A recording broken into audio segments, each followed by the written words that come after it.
Hello everyone. This panel is called Theater Go Digital, How to Perform in the New Reality. As previous session with Andriy Paratny, I consider he proves everyone that this is really new reality and you need somehow to perform there. And today, now there would be three different approach to the digital performing in a digital space. Currently, you could see Anton Ovchinnikov. He's from Ukraine, and Anton would tell about augmented reality. As this video that I saw before, this project is about how to see a dance and actors on the keyboard around you out from the screen. Rebekka Bangerter is Swiss and German theater director and performer who would share her work and a different approach with performativity of the words. How writing itself could be a performance. How it could touch you. And I personally have this experience, and it was great. And the third participant is Sarah Ellis from Royal Shakespeare Company.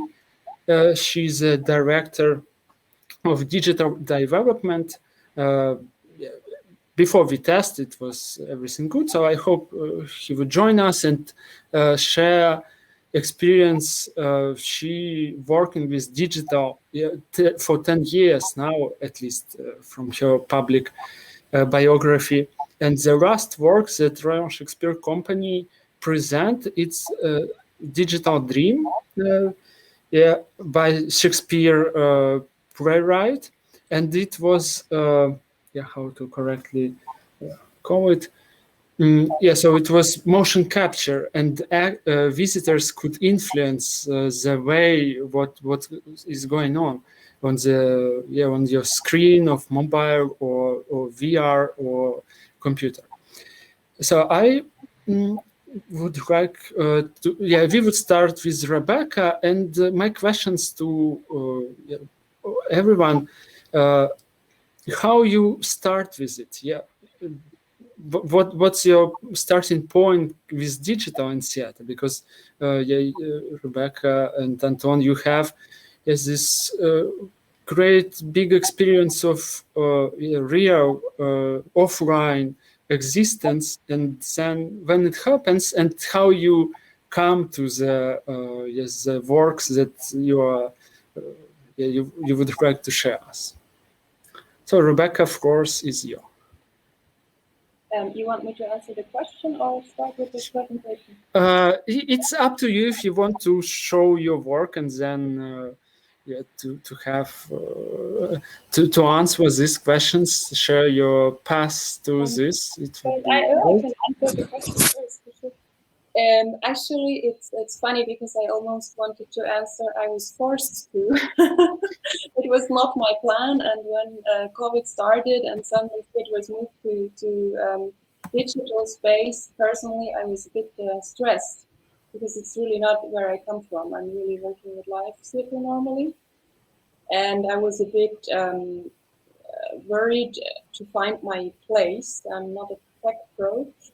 And then one thing led to another, and I had a premiere date, and I had to deliver something. It was changed into an online performance, and so actually, I was forced, and the pressure did the rest. And but that worked out quite well for me because I had no other choice. So, and then by doing it, I realized how liberating it was because it was like a new ground for me, not yet defined ground. Where I would not maybe compare so much as I would normally do with other directors, with other influences, and not censoring myself so much, but just having maybe a more naive approach.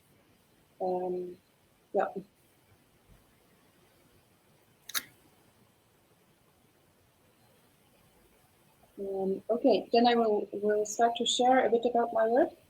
Yes? Yeah, please. Okay, I will start with the very beginning of my performance to give you a short idea of what it can be.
So I will go back to screen share immediately, but that is what you've seen is the very beginning of my short performance, Attempts on Your Body by the anonymous screen in front of you.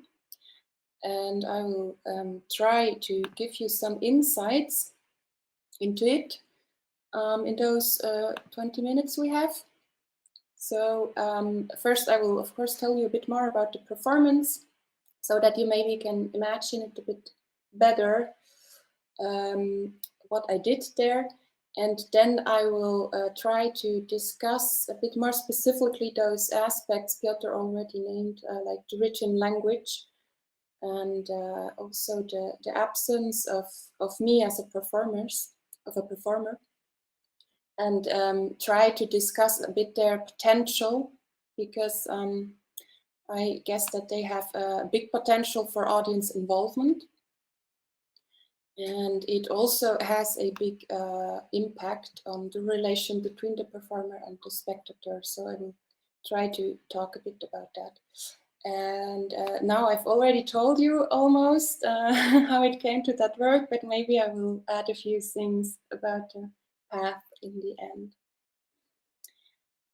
So back to number one, what is Attempts on Your Body? It is a one-to-one encounter between you, one person of the audience, and an anonymous entity behind the screen. That would be me, but you don't know that, you just see the screen. And it takes more or less 30 minutes. And during those 30 minutes, this screen, like you've seen before, is talking to you via written language. I was let's say, inspired by a few questions that I wrote down here for you that were important for me in the process, and then led to that performance. And they are somehow all I had them under the influence of the first lockdown for sure, when our life was really transmitted into the online space. And this performance is structured in two main elements. On the one hand, there are 10 scenes. I call them the attempts, and you as an audience in this one-to-one encounter, you're during the performance again and again asked to tell me a number between 1 and 10, and then depending on what number you choose, you're gonna see a different scene. So there is a certain randomness to it. And those scenes you're gonna see, they're all connected to those questions, even though they're very different areas. I made a little content list of table where you can see the titles of all the scenes. And as an audience, you would for sure not see the titles. You would just choose a number and then get a scene. And for example, oh my God, it's a girl. It's dealing with sexism in online gaming communities.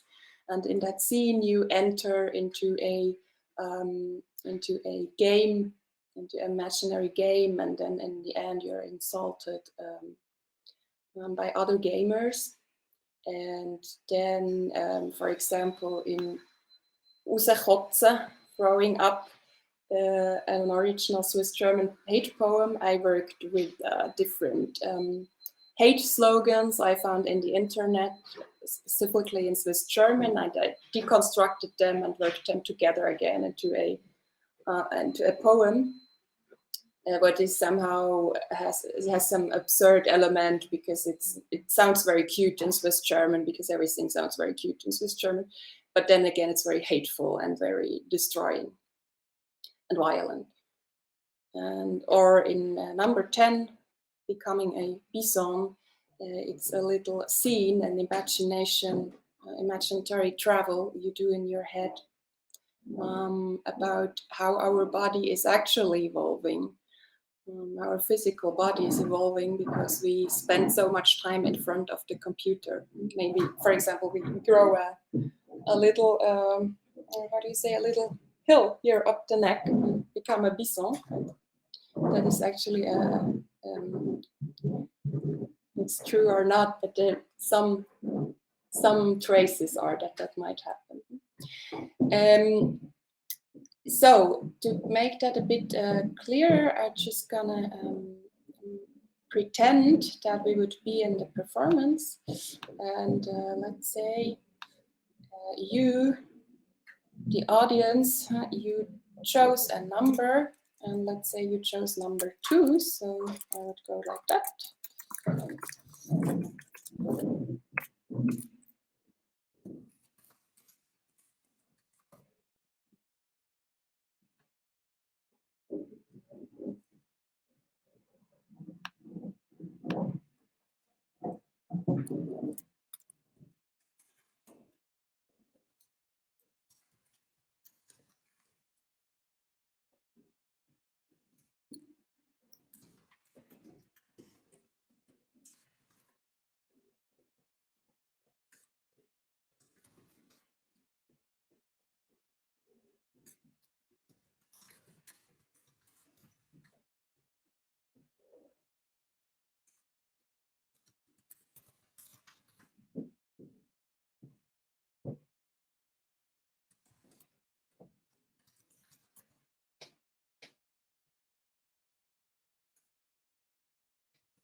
So, and then, I mean, that was just a part of it. It's like you enter into that imagination of a drone pilot in a drone cockpit in that scene. And then I would keep going with that story. And at one point, for example, also use other site like here, Google Earth. So you see it's really simple tools I'm using. Just using the digital virtual space that is already there. And during that scene, I would try to maybe recreate a bit this feeling of being in a drone cockpit, looking for civilization, and going on with that story of the drone pilot. So as we are not having so much time, I will stop this now, but just to give you a short idea of how, with what I work, how it was done. So back to here. Yes, exactly, here we are. Another element apart from that game is I call them directing instructions, because they're really directing instructions, but towards you as one person in the audience. So between every little scene, you will get a instruction. We have it here. Of those are examples of how to move on your chair, to maybe do a little stretching, or also playing with the situation that in front of the screen we're really not having so much commitment and attention. So there's, for example, this one moment where you can also just hang on a little bit on your phone and have a break on your phone and maybe check your news and then come back to the performance. So with this element of those instructions, it's on one hand it's really an attempt to really intervene on the audience's body directly by giving him instructions. So it has this manipulating aspect, but it's also a bit to try to maybe to even help a bit, no? As we are spending so much time on front of the screen more than ever, and now even the theater is also happening in front of the screen.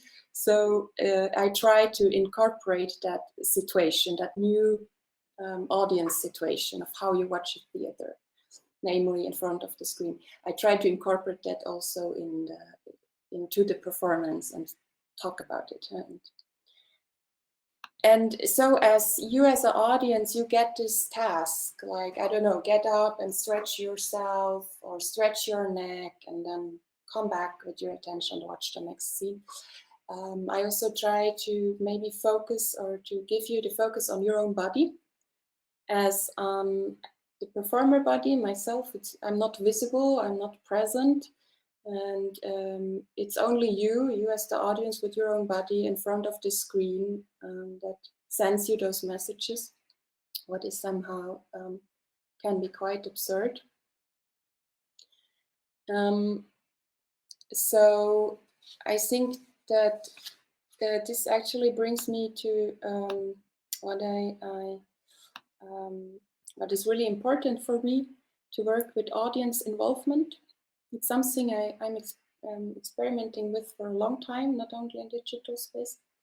And when COVID started, I had this, I observed myself as an audience, and I realized that even though I'm a theater maker myself, my commitment to online theater is really, really low. I'm not proud of that, but it's the truth. And I'm just after 10 minutes, I'm on my phone, or I'm grabbing something to eat, or I will maybe not even show up. So I asked myself, what can I do to change that? How can I increase the audience commitment or the involvement? And I think one answer of many answers for sure, but one answer for me was to do a one-to-one performance. and hoping that the commitment would be bigger. And I think it worked. And another answer was to use the written language in the sense that I realized that there is a big difference, even though it's so reduced and there is almost no visual aspects to you. It's all in your head. I give you some keywords, some sentences that I'm trying to trigger your imagination with what I'm writing. And maybe then sometimes I will show you something, a video or something, but mainly it's words. And so it's very reduced, but the funny thing is that I feel it works. At least that's what the audience is telling me as a feedback with the commitment, because it's talking to you directly. You're meant as an audience. And you're not observing something that is happening somewhere else behind the screen in a theater space. No, you're really meant. And so you cannot somehow go away from that. I also hear a lot that what works in the term of involvement or commitment is really the aspect that I'm not visible, but might seem also a paradox, but it seems that that is even more intriguing. There's a certain tension in that absence. And so you might want to know, who is that? What is going on? What is behind that screen? Who's talking to me? And you don't want to leave before you maybe have a resolution at the end. No? So, yeah. And there is one last point. It was very important for me. Maybe I will go back to that with the Google Earth picture, as it's symbolic. Is the space. I felt a bit difficult for me to just film a theater space and then show it on the screen, because I cannot pretend that it's not the same. There is no physical presence. It's just not the same. And unless you really have the technical tools to really do a cool movie or whatsoever, it almost, has to fail in a way. And so for me, it was really important to say, okay, I will try to take the space I have serious. And what does that mean? There's no red curtains. There is no, as I said, physical presence, but there is a person, an audience sitting on a chair in front of a screen. So that is one part of this scenic of the place, no? And I have a screen, and that screen is a door to the virtual space, and that can trigger also the imagination in my head. So that is the scenic space I'm dealing with. And then from there, we can travel wherever. Now we travel to Pakistan, and we suddenly became a drone pilot. But it is still somehow happening in this relation between this screen and my own head. And sorry, I'm taking up quite some time. I will try to hurry up a bit. Just shortly about the relation performer-spectator, I've already said sometimes I'm not visible, and normally you would also not see me in the small camera see me, so you would not know who I am, you don't hear me talking, and all these things. You really only have the language. And that, of course, is a bit tricky, because it creates maybe a bit a question, or it asks for the, how can I say it? It creates a power structure. Now, normally when we go to theater, we have more the opposite, that the audience is somehow watching the performer, and there might be a certain kind of voyeurism. And here it's a bit different, because I'm not visible, and very often I can see the audience, because they normally let their cameras on for some reason.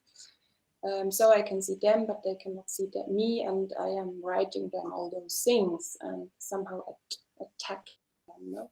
So while doing this, I'm constantly trying to figure out how much of an attack can be there, and how much of care has to be there. And then, so it might be improvising, but it's this permanent paradox between, or not paradox, but relation between attacking and talking about this violence, but also taking care of this and being very aware that there is this power structure, and I'm anonymous, and somehow it might be a vulnerable situation. So I have here a little example of a scene that is also part of the performance that make it a bit clearer what I mean. This scene is called the portrait, and here in that case it was a portrait for Arvidas. I showed it at the festival in Lithuania, so that's a Lithuanian guy. And in the scene I'm asking the audience, the spectator, to turn on the camera.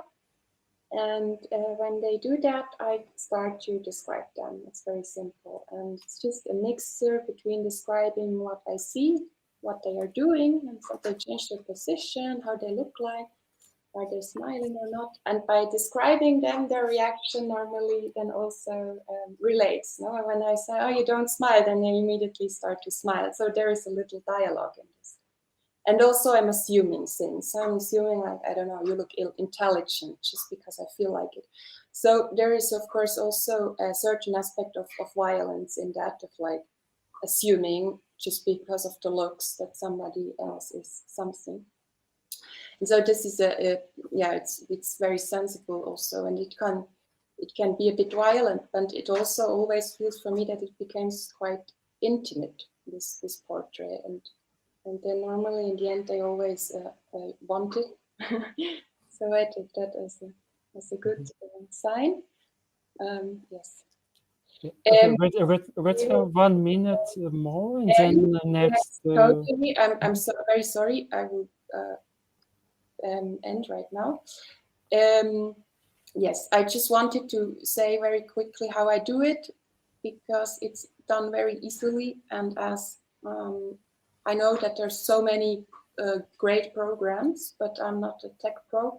So for me, it was important to realize, okay, if you can do that, that's great, but it's not necessary. You can also try with whatever you have. And so that was quite liberating for me. And so I just do it with Zoom and with text edit.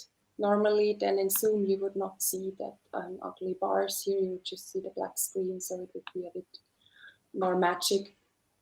And then I'm just playing with widening the screen or whatsoever. But yes, so I think that is, and maybe as a last sentence, what I really would like to share is that I took it afterwards, now working live performances again, and I took back a lot of those things to live performances of those mechanisms. So it's not only working the other way around. I think we can also learn for live states from online theater. I think that was an interesting realization for myself. So thank you very much for your patience. I'm sorry that I couldn't stop talking.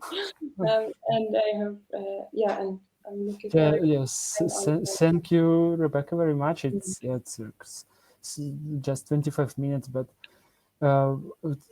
I consider we would have some more time after all three presentations, and some additional aspects and questions from audience and from each other. We could reveal these issues more.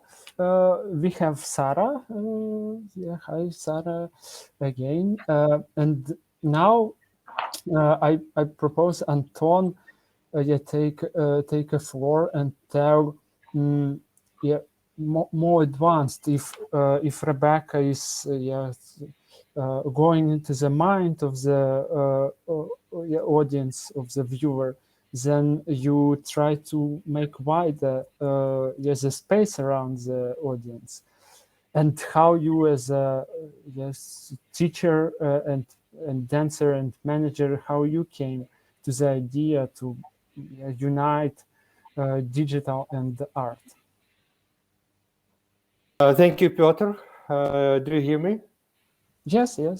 Okay, so I can continue, and I will start very shortly to introduce myself and the organization that I manage. And I will open my presentation just in a moment.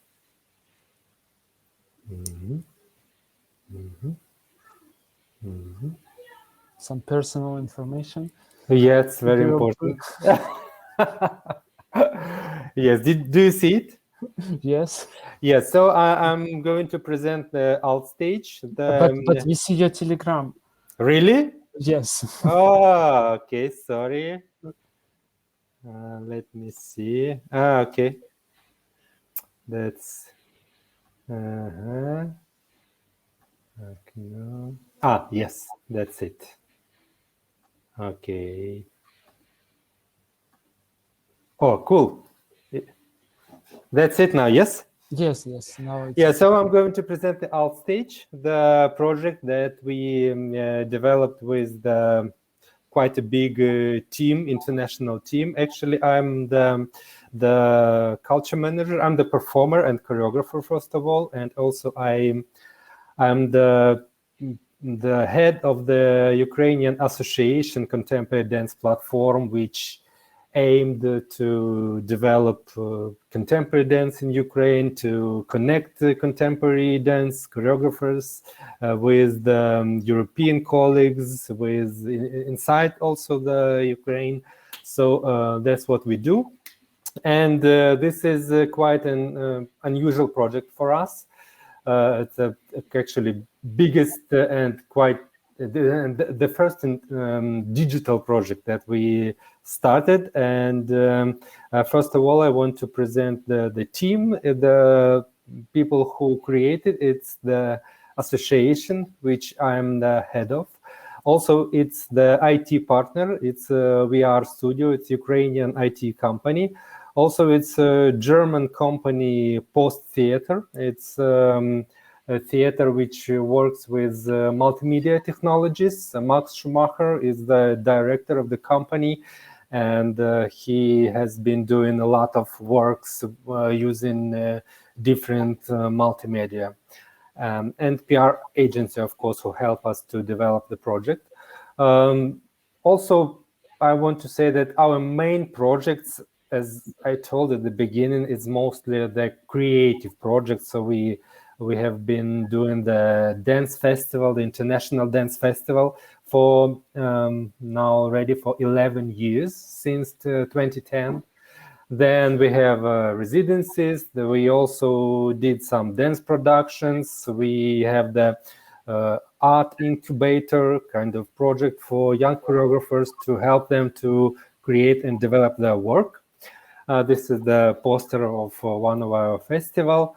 And actually the history of AltStage project started in 2019 when we first time created the work with augmented reality. It was the idea of our partner, of Max Schumacher. And the idea was to create a performance promenade on the street outside of the building. This building is a Держпром building. It's the oldest Soviet constructivist skyscraper, which was built in 1928. It's famous, probably the most famous building in Kharkiv. Sorry, Anton, we just saw the first slide of the presentation. Oh, really? Yeah, is it fine? Oh, I don't know. Yeah, now we see Kharkiv. You see Kharkiv now? I don't know why it... Now you see, okay.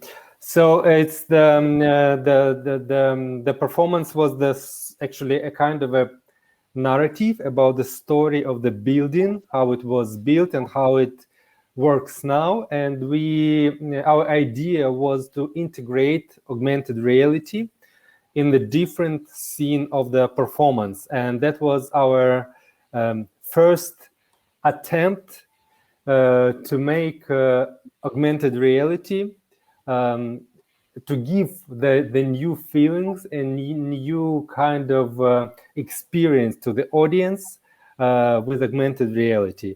And the difference between all that we saw before was that we were trying to integrate the video, actually the 3D video, in the augmented reality. And the next thing that we found very important and that we started to develop from the beginning of the project is that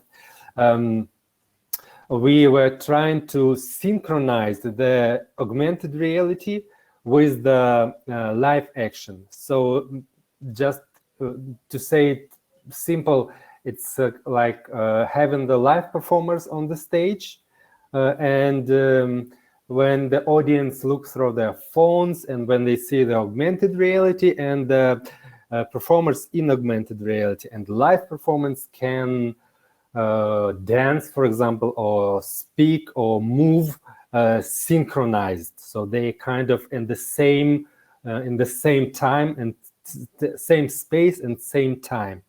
And this is did you see the next photo?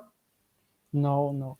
No, I don't know. So okay. Now, yes, but yeah. You're not in the presentation mode, but it just yes. Okay, okay. I will change it. I don't know how it works, but okay.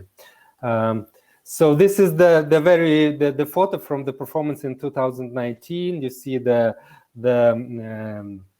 building and the lady who has the phone, and there is nothing outside, but she see the performers on the stairs. So that was our idea. And then in 2020, the COVID happened, as you know, and we decided to use it as a chance to develop our project with augmented reality, to bring it to the next level. And because there were in March 2020, when lockdown started, and we saw there were kind of some interest in funding proposals for digital projects. So we decided to put our idea on the next level, as I told, and to try to bring augmented reality on the tables of the people who watch performances online. So it's kind of probably everybody knows that people were watching a lot. There were all the theaters, and there were a lot of performances from all over the world in the internet. And after months or something, it was kind of boring. And then that's why we decided, okay, we need to find something that will engage the audience, that will engage the person who is sitting in front of the monitor, not just sitting and watching, but to feel somehow involved in the action. So we participated in hackathon here in Ukraine. We evaluated our idea and the possibilities that we may have this idea. We found the IT partner. We get a grant, and we started actually working. And this is our first kind of picture, how we imagined how it should look like, because we didn't see anything like that before. But we made a kind of presentation also like this one, and this is the picture which gives some idea how we saw it. So it's like you're watching the online performance on your laptop, and at some moment you can see that the performer go out of the screen on your keyboard and dancing on your keyboard, and you not only watch, but you can also come closer to this performance or further, and you can watch the performer from different angles. And even we had this quite a difficult idea for realization, that the viewer can slow down the performer and watch it kind of in slow motion. And yeah, that's then we found another grant possibility. We understood that the money that we got wasn't enough. Then we found another grant possibility from Ukrainian Cultural Foundation, and we also received that grant, and we decided, okay, we can do it how we see it, not just the prototype of the application, mobile application, but something that we really want to see. And what actually we really want to create is that this application would be not only the way to see the performances online. This was the first idea, to see the performances online with augmented reality. But also we decided that this application should give the possibility to see the augmented reality in live performances. This was the next idea, the second idea. And the third one, we decided that we want that this application would be an open platform. So it would have the possibility both for viewers and creators. So it's easy to understand that viewers can watch whatever they want with augmented reality, but the creators can create performances with augmented reality and use this open platform as an instrument, which is very simple instrument. You just need to have the video, better 3D video, or just video with alpha channel, and you can integrate it in any other video and give your audience to see the performances with augmented reality. So this is the very just a picture from our rehearsal. You see this device. It's Azure Connect, the special video camera which gives the possibility to shoot the 3D video. So we bought 3 Azure Connects and started our experiments with the IT company. And actually, we created something. It's interesting because the presentation of the technology and of the project was planned for today, actually, for 25th, 26th, and 27th. But when we decided to move it 1 week later, so the presentation, the first official presentation of the app, will be next weekend, even earlier, 1st, 2nd, and 3rd of July. And what we have now, we have 4 performances, 4 very small performances, like 10 minutes. We decided to start with dance performances, but actually it could be any kind of performance, with voice performance or theater performance or even lecture or educational program, whatever. And so we choose 10 dance performances from Ukrainian choreographers, not 10, 4 dance performances, each of them 10 minutes long. And we redevelop the dramaturgy of that performances because it's a kind of special situation which is different from the performance that they already have. Because in our case, they have actually 3 layers of action. One, talking about the live performance, these 3 layers are the projection on the back wall, the live performer, and the augmented reality. It's 3 different layers, and so we need to redevelop the dramaturgy. For example, 2 of the performances we choose, it's a solo.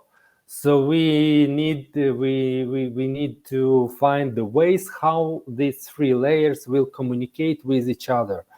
And it was quite a long work. We actually started active work in and shooting. Actually, we started in January.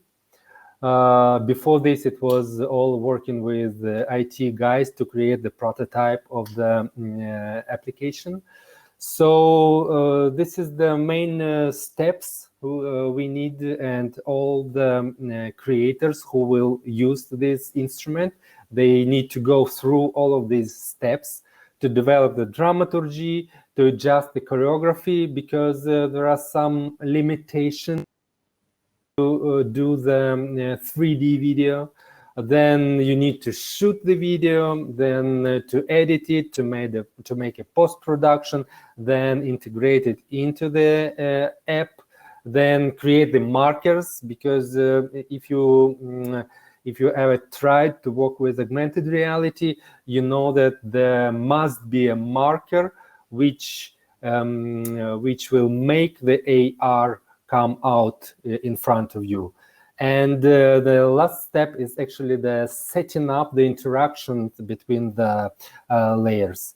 And yeah, this is what I can say about the app. And I also want the most important, I want to show you two very short video, each of them 2 minutes long, so that you really have a chance to understand what I mean, because talking about this and looking at that, it's absolutely different situations. So we filmed the same performance in two different options. One is a live performance with augmented reality, and another one is online performance, the same performance online with augmented reality on the keyboard, and it will be 2 minutes fragments from this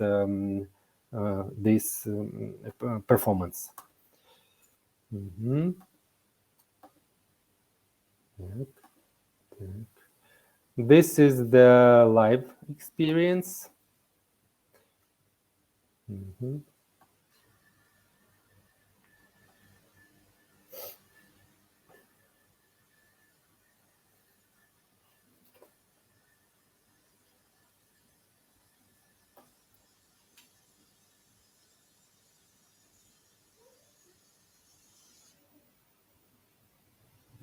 Now you see the marker. The marker is integrated in the video.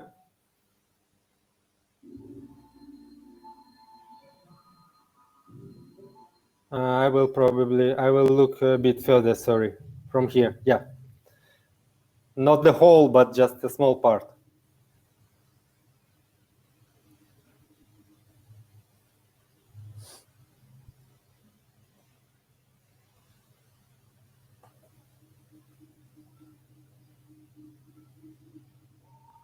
This is the marker.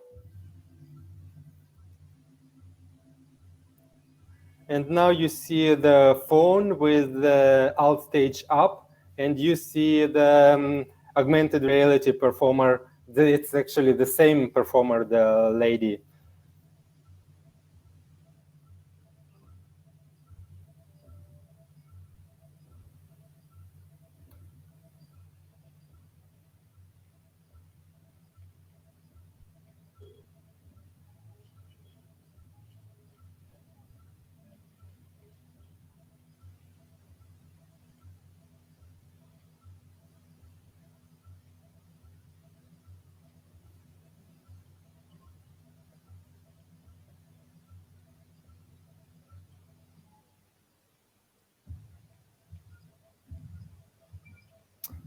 Yes, and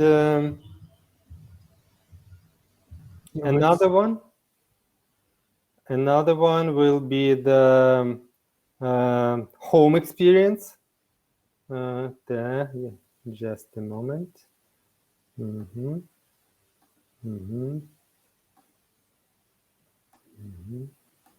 Okay, that's also 2 minutes.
And now you will see the countdown on the screen of the app, you see.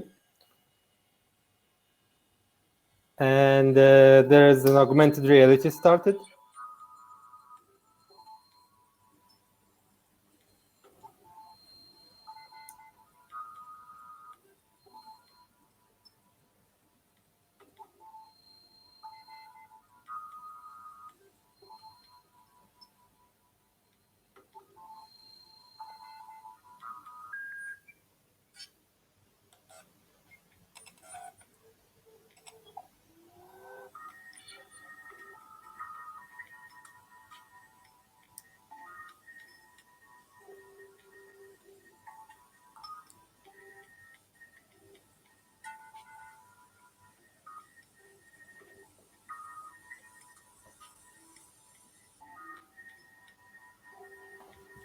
So would the people outside from Kiev would be able to see this presentation?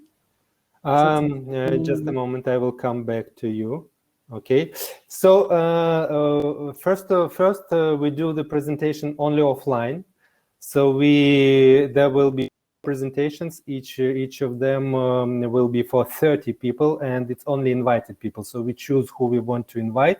It's people from industry. It's a journalist. It's like media, and etc. And after that, actually, the app is already in App Store and in Google Play, and we will open it, and everybody will have this possibility to watch this performance in their home on their home screens. Yes, 4 performances. Thank you very much for your talk.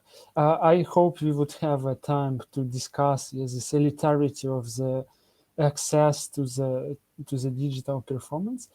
So, Sarah, now welcome you. I said a few words about you before, and yeah, I want to mention that you are most experienced among us as.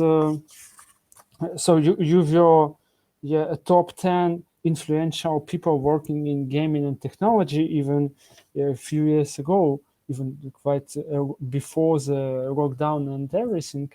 When it happened for you, and what was the path? Yeah, if you could do it in 20 minutes, yes, to dream and yes, this motion capture video, how it correlates with what Rebekka said and Anton. If you see any correspondence.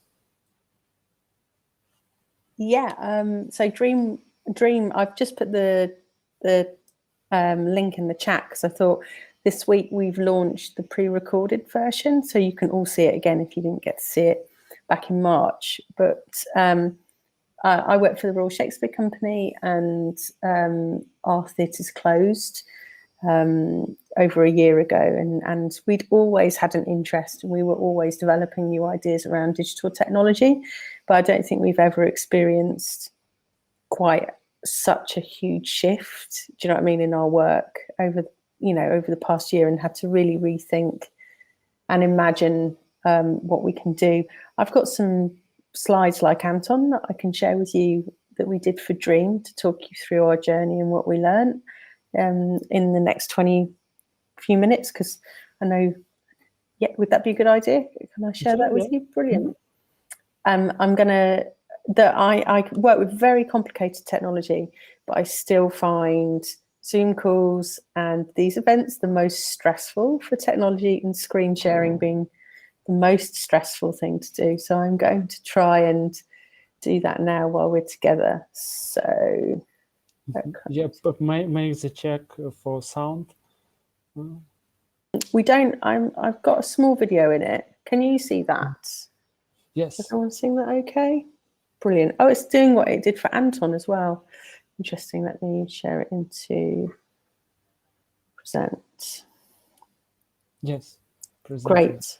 So the link I've just shared in the chat, if you go to dream.online, you'll be able to go into the performance, and you can see the whole performance of the show. And what I'm going to talk you through is just how we got there, if that's all right. So to quote another UK cultural icon that's not Shakespeare, tomorrow belongs to those who see it coming. And I think that's a really important thing for us to think about as we come out of the pandemic.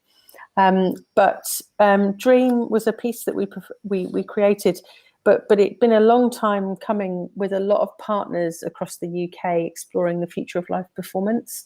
And we were in the middle of that, and due to do a performance in Stratford-upon-Avon using mixed reality headsets, Magic Leap devices, lots of immersive content with video projection mapping, and that just all had to stop.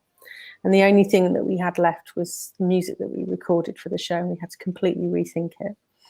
But we have worked with immersive technologies in the past, and this is Mark Courtley performing Ariel in The Tempest, and inside he's got motion capture sensors that are tracking his movement on stage, going through a game engine and projected out to surfaces. But this is the stage that we usually operate in, or have done for centuries.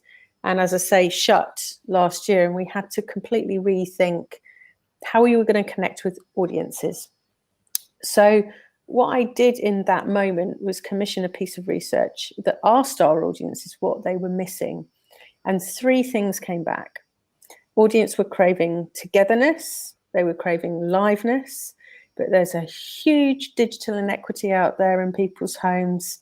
And so we can use the technology and bring them to this space, and we can provide the technology. But don't let us forget that not everyone has the most cutting edge iPhone or the best internet connection. So we had to make something using really cutting edge tech, but was accessible on your really old phone or a desktop, and to really think about a collective performance in that way. So we created Dream, which was inspired by Shakespeare's A Midsummer Night's Dream, but not the actual full play.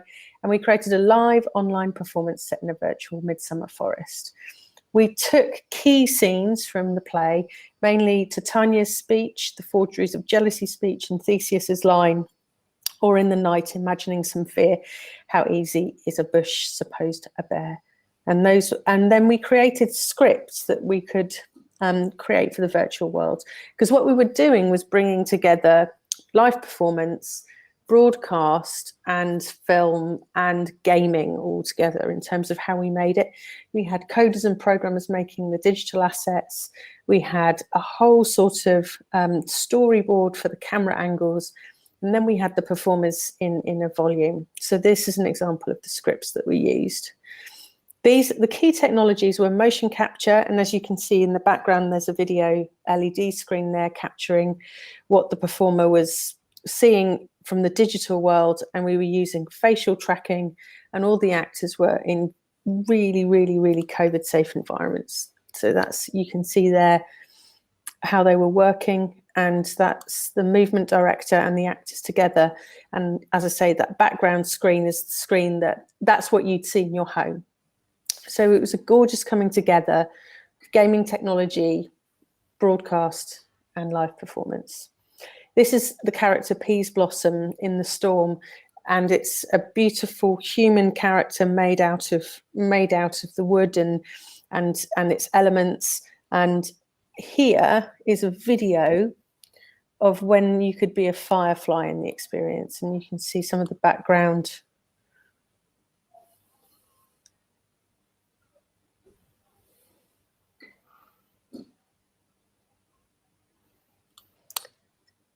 So I'll just pause for a moment there. That's what was happening in the volume, in the live performance, and then the background screen is what everyone was seeing. In this particular moment, this was a moment where audiences could interact. And if you had a particular setup, you could become a firefly. And those glow-in-the-dark sort of circles are fireflies that audiences are putting into the experience from home. And they're helping the character Puck find their way. Oops, so back to the presentation. There we go. So this is what the visual looked like, and this is one of our performers using the face tracking. As you can see, it's beautiful. And we've got Puck there designed by Stones, and Puck is walking through the forest and encountering these moments. And we were also playing with scale. We had a 7 meter by 7 meter performance space, but we made a 7 kilometer by 7 kilometer forest. And so we were massively playing with scale. So the game engine allowed us to create a world. And then we adapted and looked at that in the scale of that. And we actually had a character who was an eyeball in an acorn cup in the middle of an oak tree. And so we were looking at Puck at the tiniest levels and then the largest levels. And this is Maggie playing Puck, using her hands and head to operate the motion capture system to perform that. So it was all really beautiful forms of puppetry that we're experimenting with. And I think it's super exciting going forward. But one of the biggest challenges for us is that, you know, we usually have, we didn't want to create a performance and just put it out on a YouTube link. We wanted to create a sense of event around, you know, going to the theatre. So how could you go to the theatre virtually with us? So as important as that was making a website that had that sense of anticipation. And we created that, and it was probably one of the most stressful parts, because we were in production and it told you how many days you had left to the first performance, which when you're in production is very, very stressful. So it was quite great for audiences, but quite stressful for me to see that timer clicking down. But we also recognized that we were asking audiences to participate. And usually when you watch a piece of video content, that's not what you're doing. So we were trying to find ways to help the audience know all that beforehand. And unexpectedly, this was some of the most interesting aspects of the project. So we created this audience experience timeline where the onboarding wasn't in the experience but before. So we had moments where a week before you'd get more information and have the interaction explained to you. And then after every performance, we had a live Q&A with the actors, which we felt was like going down the pub or going for a coffee with all the actors and having a chat afterwards. So the press coverage, because we were working in collaboration, was really varied and really mattered to us.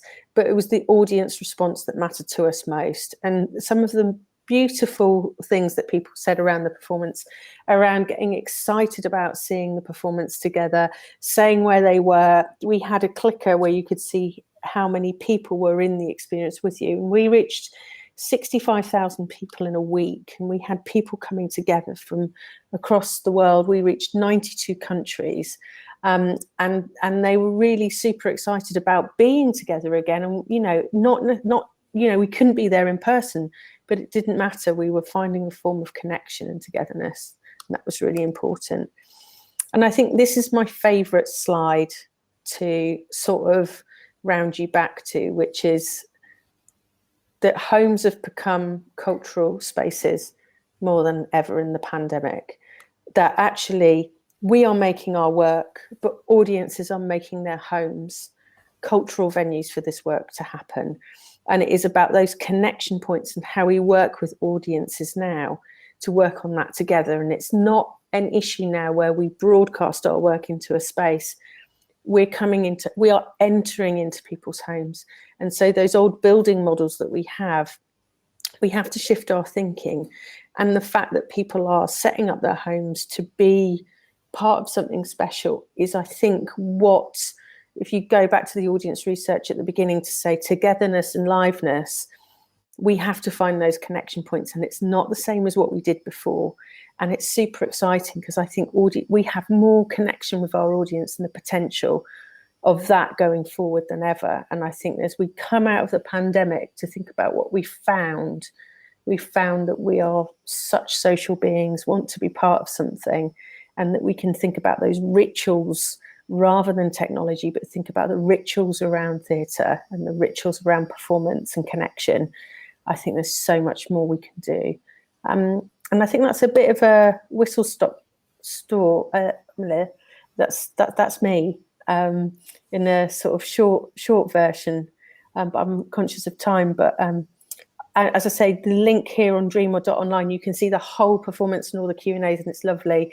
And it does a much better job than me with my face on the screen. Yes, thank you very much, Sarah. So the audience, we could go now into Q&A session. And I want to your thoughts about this, how social we are, and watching the photos and videos that you show now. I was asking myself about how this in mask, in these costumes, actors kind of another being, or astronauts, or in some dangerous situation, they have all these devices, and this phrase, this aspect, that actor in offline, in theater, should be fragile. If I see a very strong some character who is closed, then I wouldn't have empathy. Do you agree with it, that or where was it a place for empathy in Dream? Totally.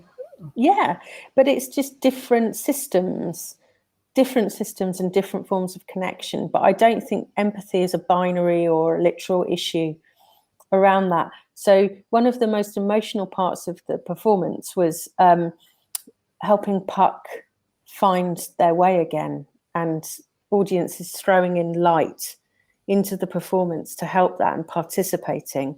So you can have an emotional connection with an avatar, absolutely, but it's the suspension of disbelief around getting audiences to believe in the world that you're in together. And that's what I think, that's what artists do brilliantly. They get you to believe in something that doesn't exist. And that's where the empathy comes. So I think it's different forms, if you know what I mean. I don't think it's an either or. I don't think it's a better or worse. I think it's use the tools that you have to find those ways. But ultimately, it's about the rules that you make at the beginning as the artist and the contract you make with that audience. I think people want to connect and they want to empathize, generally, I think.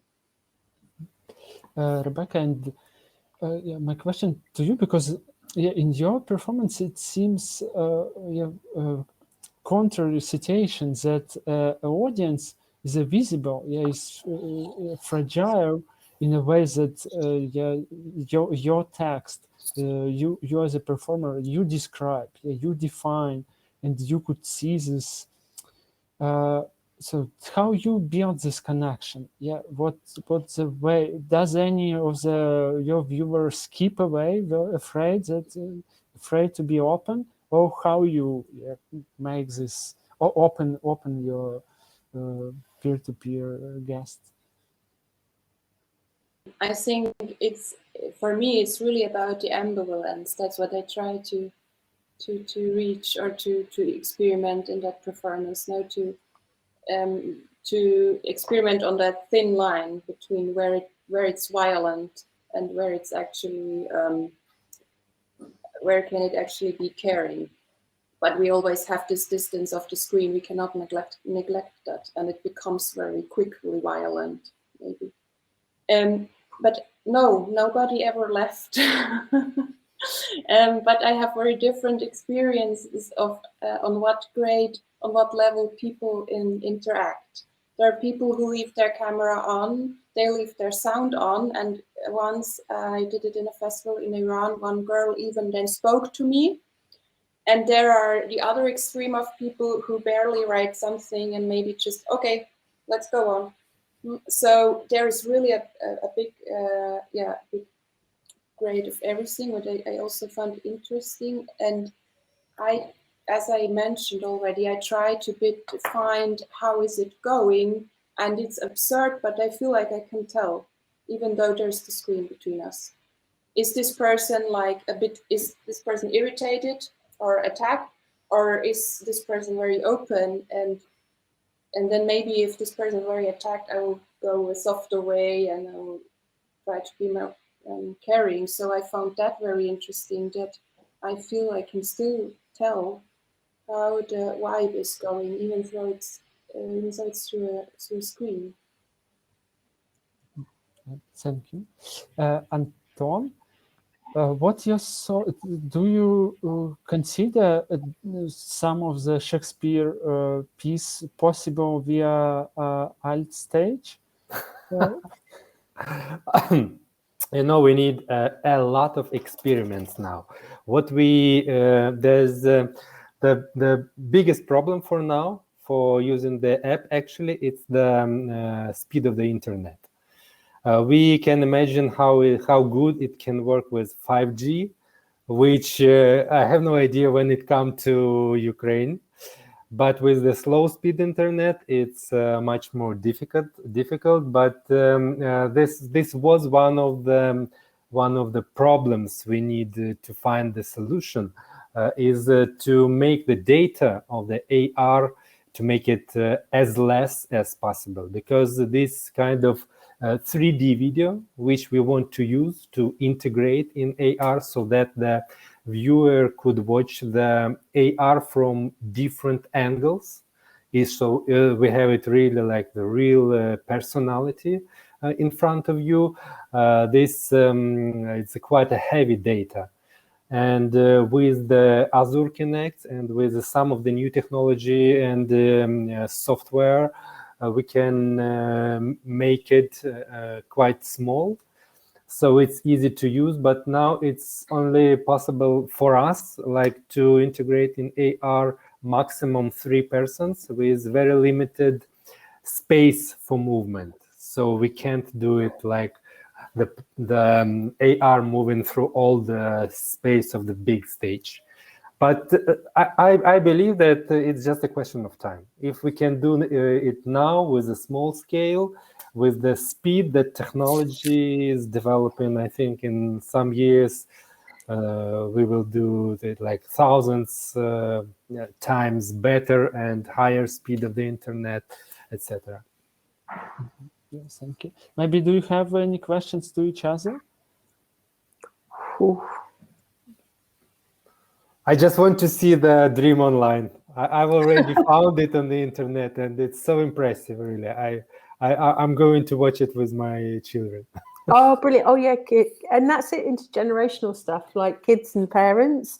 That's one thing about like what we've been through and being caught in our houses, that we're watching content intergenerationally. And, you know, like Rebekka's talking about the connections that she's having, like quite deep connections. It's all broken up. It's not one size fits all anymore. We're finding these new forms of togetherness, which is super exciting. And I do genuinely believe that, like Anton says, we're in this time of like continued experiments, and actually we'll look back going, that was the best time, you know, in lots of ways, because lots of structures will come in, and do you know what I mean? There'll be ways of doing stuff, but this experimental time is so vital, because wouldn't it be such a shame just to do the same thing that you were doing before on the internet? There's so many different ways we can think about our work and connection. That's exciting. That's true, yeah, and that's exciting. But at the same time, sometimes I feel that maybe it's going to the matrix, with this digitalizing of our lives, and yes, that we need to be reminded about our bodies through our screens, as Rebekka doing her performance. Rebekka, do you open your face?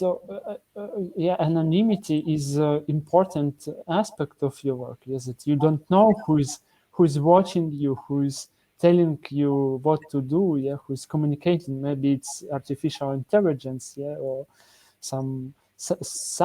But you mentioned that sometimes you open your picture. Yeah. How you define when to stay anonymous, when to show yourself? I'm playing a bit God. No, I can decide. No, but yeah, actually, it's a bit the idea, no, to recreate this experience of artificial intelligence, that might be of this anonymity. Of course, it's obvious that there is somebody, and it's not my idea to pretend, or it's not about this technical. Highly technical programs, as I said, but the idea comes from there for sure, this experience. And actually, normally it's just one scene. It's just one scene that you might or might not choose. It's random as the internet. If you choose, I think it's scene 4 or something, I'm gonna ask if you want to see me. to kind of create a bit a less hierarchy, but more a balanced situation.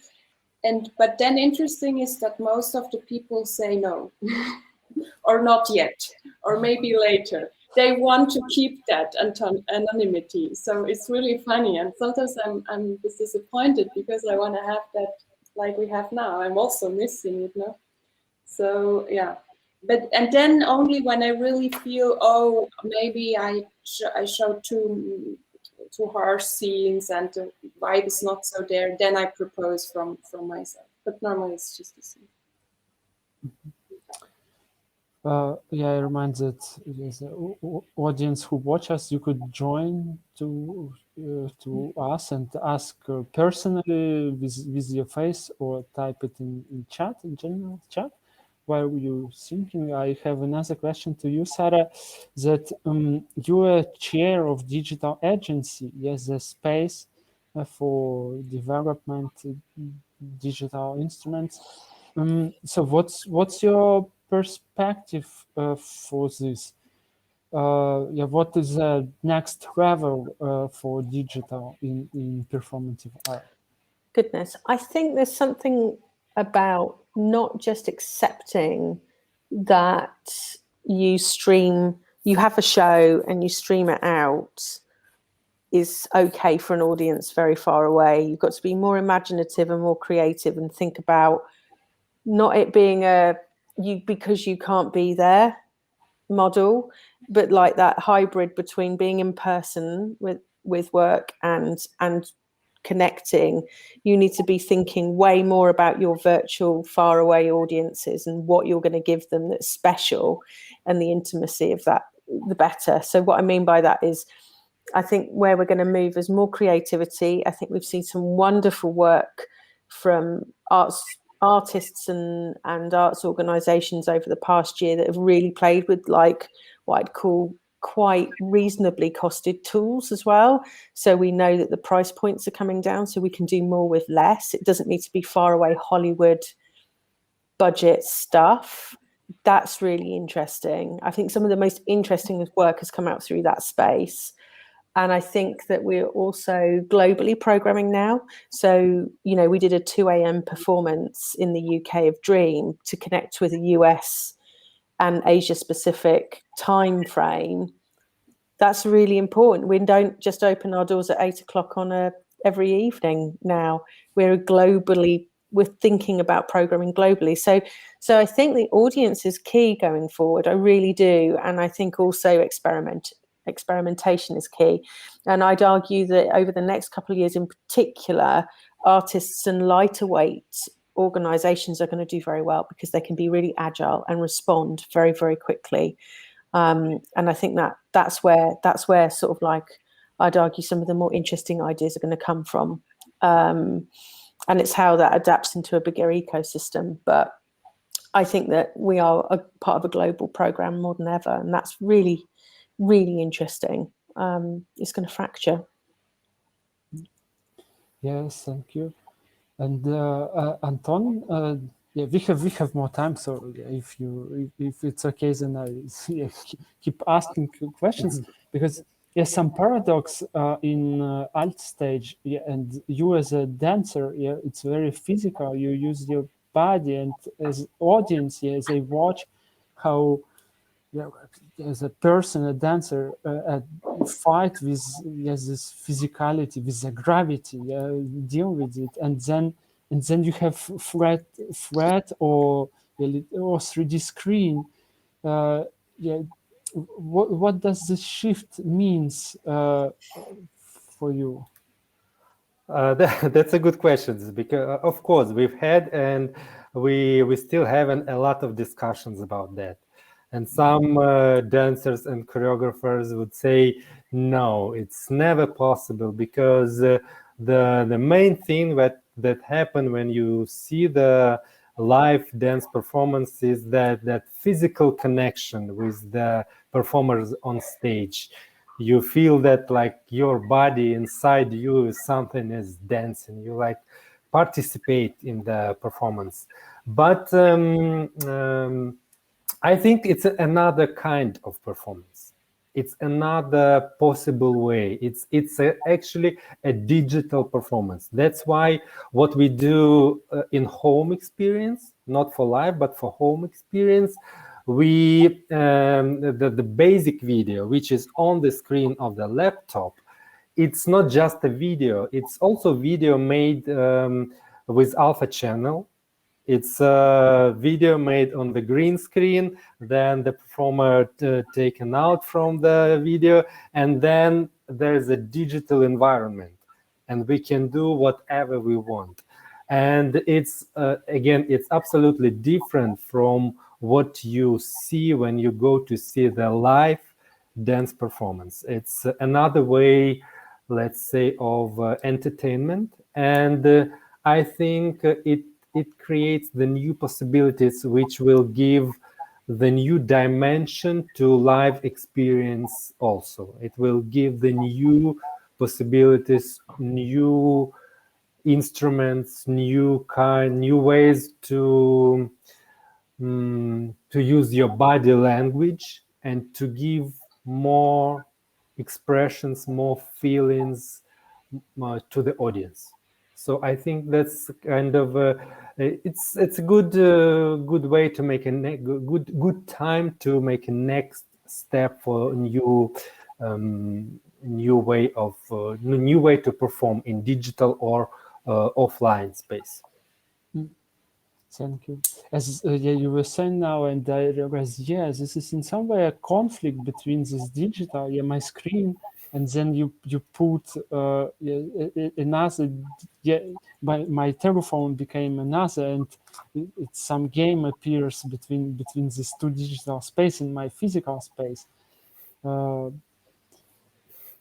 Yeah, so we would go to the end, and Sarah already mentioned the Dream Online website in the chat. You could add HTTPS and go it, or just Google. The main result would be Royal Shakespeare Company. Anton is soon announced the release in Apple and Google Play. And Rebekka, what's your next steps? How audience could watch your performance? What's your strategy with very peer-to-peer? Do you hunger for audience? Do you have some strategy to have it more and more? Actually, I played it a lot this half year, so it's a bit sad to say, but I have seen it a bit for now. But I'm having another online performance now that is with more audience, but working a bit with the same tools, but a bit more with more variety. So if anybody is interested, you can see that one. It's in September. Mm-hmm. Yeah, maybe then you also could put in chat more information. Yes, it's a last chance for our viewers to ask questions.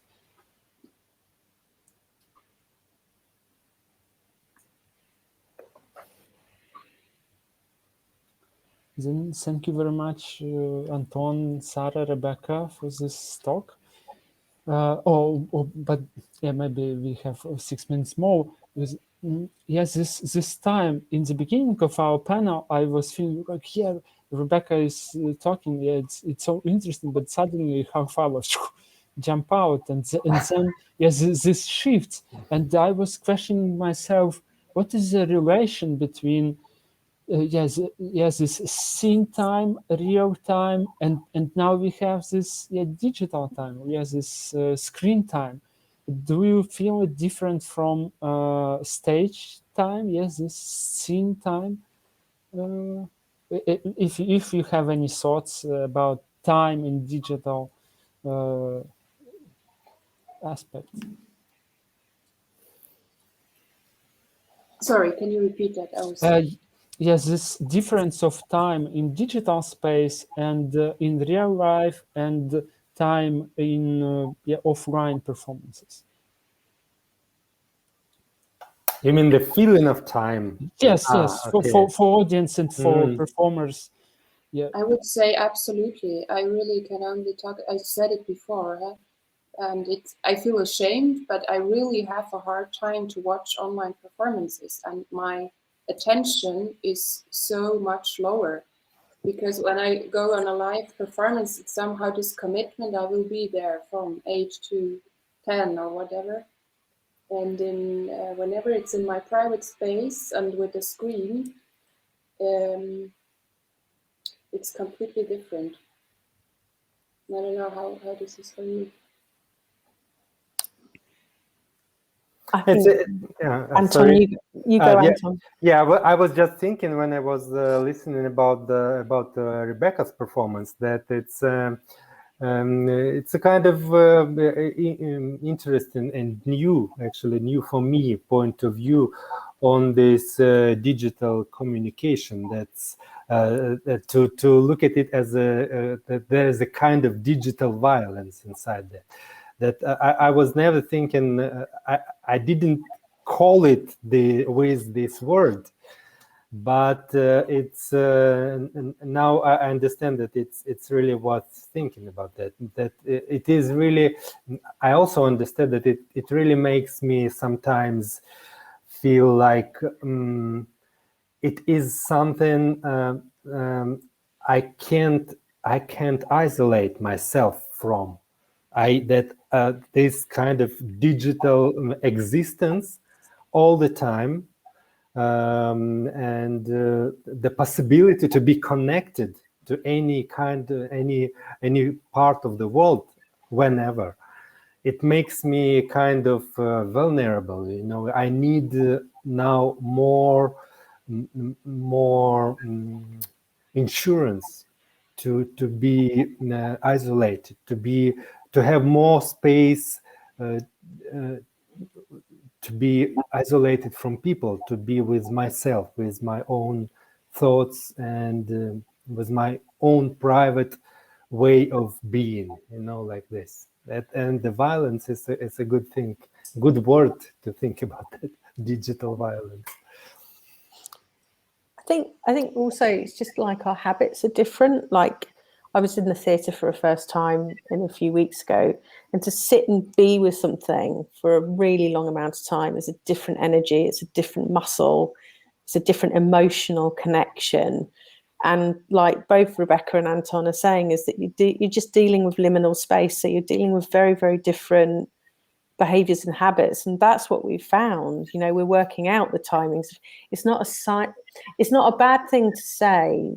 It's not a bad thing to say that a long form experience on the internet doesn't work for me, because it's like our habits are really different. Like in reading Instagram posts, we're reading, and we've got to accept that we've got these new forms of content and they work differently, and we're working that out. And instead of putting them in opposition to maybe something that works better in a longer, slower way. So again, it comes back to the experiments and experimentation, but we always deal with time differently wherever we are. It's just, it's really apparent to us at the moment. Yes, our time for this panel is finished. Yes, thank you very much. Yeah, we have gratitudes from Anastasia. Thank you very much for this discussion, your story and your stories and your insights. Waiting to see your performances and meet you somewhere again. Thank you, audience. Thank you, Piotr. Thank you. Thank you. Bye. Bye bye. Bye bye. Bye.